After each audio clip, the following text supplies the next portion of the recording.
Hello बच्चों, आज हम पढ़ेंगे वेजिटेबल्स नेम यानी कि सब्जियों के नाम। वीडियो को लास्ट तक ज़रूर देखना।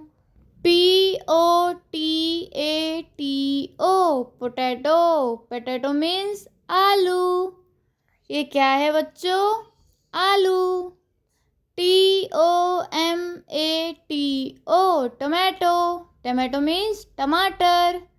ये क्या है बच्चों? टमाटर। ONION onion. अनियन मीन्स प्याज। ये क्या है बच्चों? प्याज। CUCUMBER cucumber. कुकुम्बर मीन्स खीरा।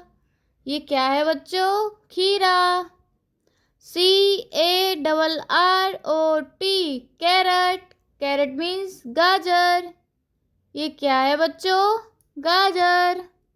BROCCOLI broccoli. Broccoli means broccoli. ये क्या है बच्चों? Broccoli. BEETROOT beetroot. Beetroot means चुकंदर। ये क्या है बच्चों? चुकंदर। GARLIC garlic. गार्लिक मीन्स लहसुन। ये क्या है बच्चों? लहसुन।